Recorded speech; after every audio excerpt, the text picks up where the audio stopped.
ஆச்சி Royal gulab jamun packs ஒன்று வாங்கினால் ஒன்று இலவசம். இப்போ வருகிற 7ஆம் தேதி இரவு என்னன்னு பார்த்தீங்கன்னா டோட்டல் லூனார் எக்லிப்ஸ், அதாவது முழு சந்திரகிரகணம் நடைபெறுகிறது. இது இந்தியாவிலிருந்து எல்லா பகுதிகளிலும் தெரியும். குறிப்பாக பார்த்தீங்கன்னா நம்ம கொடைக்கானல் பகுதிக்கும் தெரியும். இது வந்து வெறுங்கண்ணால் பார்க்கலாம் எல்லோரும். இது வந்து பார்த்தீங்கன்னா முதல்ல லூனார் எக்லிப்ஸ் அப்படின்னா என்னன்னு பார்க்கலாம். சூரியன்லேருந்து வர்ற கதிர்கள் பூமி மேலே பட்டு பூமியோட நிழல் தான் நமக்கு நிலா மேலே தெரியுது. ஸோ இதை வந்து லூனார் எக்லிப்ஸ்ன்னு சொல்கிறோம். இப்போ வந்து என்னன்னு பார்த்தீங்கன்னா இதில் 2 டைப் இருக்குது. இப்போ லைட்டர் ஷேடோ, டார்க்கர் ஷேடோ, அதாவது பெனும்புரல் எக்லிப்ஸ், அப்புறம் அம்ப்ரா எக்லிப்ஸ்ன்னு சொல்லுவாங்க. ஸோ இது வந்து பார்த்திங்கன்னா இந்த சூரியன்லேருந்து வர்ற கதிர்கள் பூமி மேலே படும்போது ஒன்று விலகி செல்லுது, இன்னொன்று குறுகி செல்லுது. சூரியன்லேருந்து வர்ற கதிர்கள் பூமி மேலே படும்போது ஒன்று வந்து விலகி செல்லும், இன்னொன்று வந்து குறுகி செல்லும். இது வந்து லைட்டர் ஷேடோ உருவாக்கும், இது வந்து டார்க்கர் ஷேடோ உருவாக்கும். ஸோ நிலவு வந்து கிட்டத்தட்ட ஒரு 8:57க்கு எக்லிப்ஸ் ஆரம்பிக்கும் 7ஆம் தேதி இரவு. ஓகே, அது வந்து பெனும்புரல் எக்லிப்ஸ்ன்னு சொல்லுவோம். அது கண்ணுக்கு கொஞ்சம் சில நேரம் தெரியறதுக்கு சான்ஸ் இல்லை. ஆனால் 10 மணி போல் ஒரு அப்ராக்சிமேட்டாக 10 o'clock போல் அம்புரல் ரீஜன் டார்க்கர் ஷேடோவில் உள்ளே போகும்.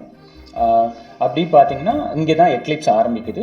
அடுத்து 11 o'clock போல் டோட்டல் எக்லிப்ஸ் ஆரம்பிக்கும். 11:41 போல் பீக்கில் இருக்கும்.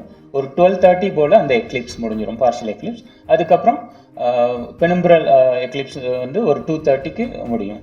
ஸோ இந்த 10 மணிலேருந்து 11:41 அந்த 12:30க்கு வந்து நம்ம அழகாக வெறுங்கண்ணாலேயே பார்க்கலாம் 1:30 வரைக்கும். அதுக்கப்புறம் 2:30க்கு வரைக்கும் அந்த பெனும்புரல் எக்லிப்ஸ் இருக்குது. ஸோ இதனால் பார்க்குறதுனால மற்ற வித மூட நம்பிக்கைகளுக்கு மக்கள் யாரும் திங்க் பண்ணிவிட்டு எதுவும் ஹெசிடேட் பண்ண வேணாம்.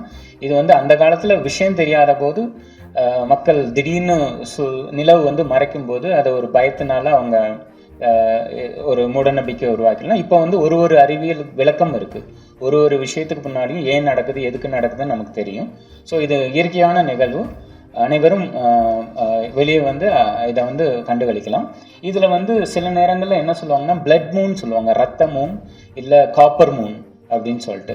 அது என்ன மீனிங்னா அது ஒன்றும் இல்லை. இந்த மாதிரி முழு சந்திர கிரகணம் நடைபெறும் பொழுது அந்த டைம் 11:41 டு அந்த டயத்தில் அந்த அம்பரல் ரீஜனில் மூன் வந்து நம்ம பார்க்கும்போது அந்த ரத்த கலரில் இருக்கும், அதாவது ரெட் கலரில் இருக்கும்.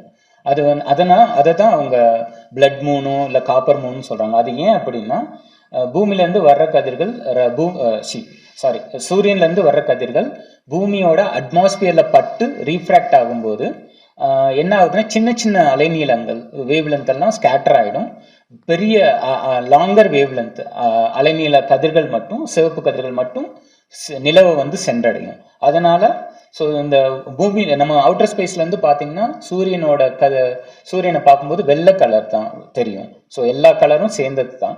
ஸோ அந்த கலரில் ஆனால் நம்ம அட்மாஸ்பியர் ரீஃப்ராக்ஷன்னால தான் சன்செட் சன்ரைஸ் அப்பவும் அந்த ரெட் கலரில் தெரியணும். அதே எஃபெக்ட் தான் இதுலேயும். ஸோ அந்த கதிர்கள் படும்போது வளிமண்டலத்தில் பிரதிபலிக்கப்பட்டு சின்ன கதிர்கள்லாம் ஸ்கேட்டர் ஆகிட்டு அலைநீளம் அதிகமாக உள்ள கதிர்கள் வந்து நிலவு மேலே படுறதுனால, சிவப்பு கதிர்கள் மட்டும் படுறதுனால சிவப்பு கலரில் தெரியுது. அதனால தான் அதை ரத்த மூன், பிளட் மூன் சொல்லிட்டு சொல்கிறாங்க. மற்றபடி வேற ஒரு இதுவும் இல்லை. அதே போல் எங்களுடைய அப்சர்வேட்டரியில் எல்லாரும் விருப்பப்படுறதுனால இது வெறுங்கண்ணால் அவங்கவுங்க இடத்துல இருந்து நீங்கள் டெரஸ்லையோ அங்கேருந்தோ பார்க்கலாம். வெறுங்கண்ணாலே தெரியும். பட் இருந்தாலும் டெலஸ்கோப் மூலிமா பார்க்கணும் அப்படின்னு விருப்பப்பட்டீங்கன்னா அதுக்கும் நாங்கள் அரேஞ்ச் பண்ணியிருக்கோம், இங்கேயும் அரேஞ்ச் பண்ணியிருக்கோம். அதே போல் எங்களுடைய மெயின் கேம்பஸ் பெங்களூரில் வந்து எல்லா ஃபீல்ட் ஸ்டேஷன் ஃபீடையும் எடுத்து லைவ் ஸ்ட்ரீமும் பண்ணுறாங்க. உதாரணத்துக்கு லடாக், ஒருவேளை நம்ம இடத்துல இது க்ளவுடாக இருந்துச்சுன்னா லடாக்கில் கிளியராக இருக்கிறதுக்கு சான்சஸ் இருக்குது. ஸோ அங்கேயும் சிறப்பு ஏற்பாடுகள் பண்ணியிருக்கு. ஸோ அங்கேருந்தும் கொடைக்கானல்லேருந்தும் பெங்களூர்லேருந்தும் ஃபீடு வந்து நாங்கள் எங்களுடைய யூடியூப் சேனலில் அவங்களுக்காக ஸ்ட்ரீம் பண்ணுவோம். அதே போல் இது மக்கள் வந்திருக்கும் போது அதனுடைய விளக்கங்களும் கொடுத்து இந்த ஏற்பாடுகள் இருக்குது. ஆச்சி ராயல் குலோப் ஜாமுன் பேக்ஸ் ஒன்று வாங்கினால் ஒன்று இலவசம். பிளே ஸ்டோர் மற்றும் ஆப் ஸ்டோரில் இருந்து பாலிமர் செயலியை QR கோடு மூலம் பதிவிறக்கம் செய்யுங்கள். செய்திகளை உடனுக்குடன் பெறுங்கள்.